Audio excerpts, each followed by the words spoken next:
More than 1 million Americans have now lost what may have been their only source of income. Extended unemployment benefits expired on December 28th. The benefits helped those who had been out of work for more than 26 weeks. In his weekly radio address, President Obama called on Congress to restore the benefits. Houston area Democrat Shelia Jackson-Lee says she expects it will be one of the first things Congress takes up after the recess. Many Republicans, though, they believe the benefits should not be extended. They argue the benefits are no longer needed because the economy is improving and that extending them sends the wrong message.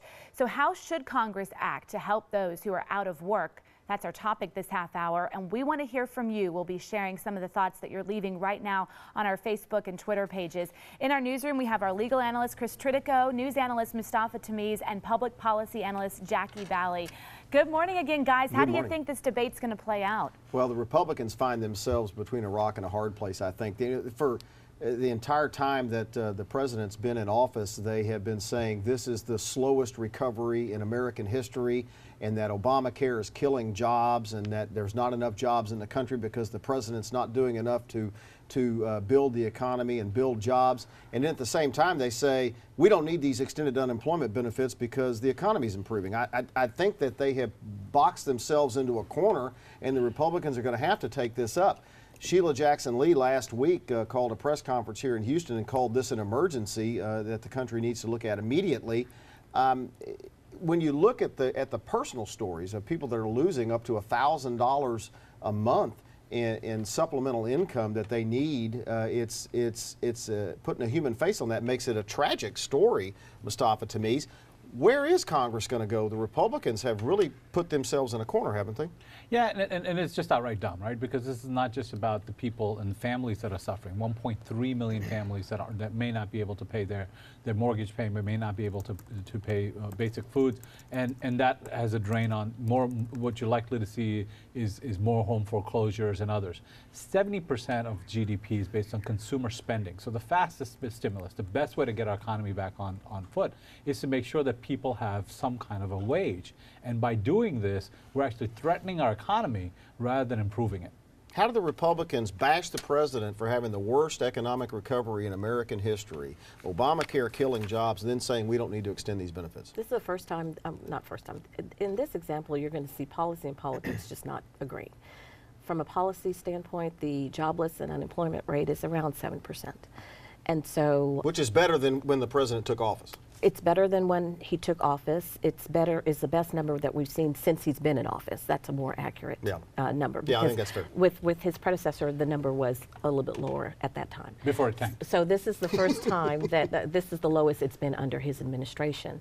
With that said, these benefits were only supposed to be temporary.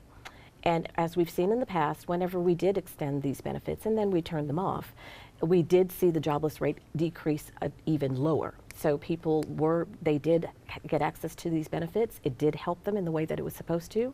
And then when we said, okay, now it's time for you to go back on your own, it did work because the number even dropped since then. Now, from a political standpoint, the president, being the president, is saying in his speeches and his public appearance, he's saying, well, if you are now not receiving benefits, it's now the Republicans' problem. This is the Republicans' fault because he blames everything on Republicans.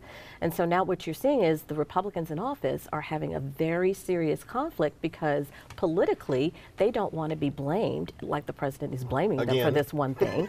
And that's when you see policy and numbers and politics. Let me go to Sally. Not agreeing. She's monitoring our social media account. I know this is blowing up. Yeah, this is a hot button issue, of course, among our viewers right now. Brandy says it's about time. Let's stop enabling people.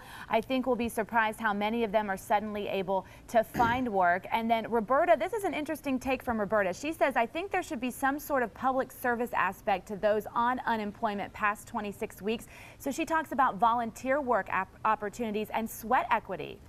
Now, what about that, Mustafa Tamiz? You know, you want to get extended benefits past 26 weeks, you've got to do something to benefit the public while you're getting it. Look, I'm fine with that, but what I'm not fine with is the presumption that if you don't have a job is because you're lazy. Right. That's not true. This economy is not the kind of economy. There's many parts of this country where no matter how much you want that job, no matter what kind of job you're willing to take, there's just not any available.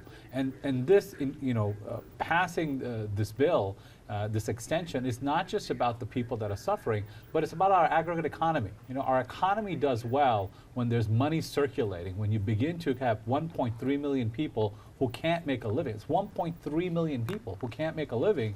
It has an overall drag on the economy just when we're about to make a recovery. We're almost out of time, but do you think the Republicans would support what the viewer said, that if you do some public service work, we'll extend you past 26 weeks? I think putting sweat and equity is a great thing. I think that's a great idea, actually. Who would not support that? Because one of the problems that we always have when some people are getting benefits is exactly what Mustafa was saying earlier, that if you get these benefits, you use it as a crutch. It's not helping you. You're thinking, okay, I can sit here and get benefits from the government, as opposed to going out there and working for yourself. We're going to leave it right there. We could go on the rest of the hour on this, I think, Sally, but we're going to leave it right there. We'll be back in a little bit to talk about Obamacare. Okay, sounds good. Thanks, guys. All right.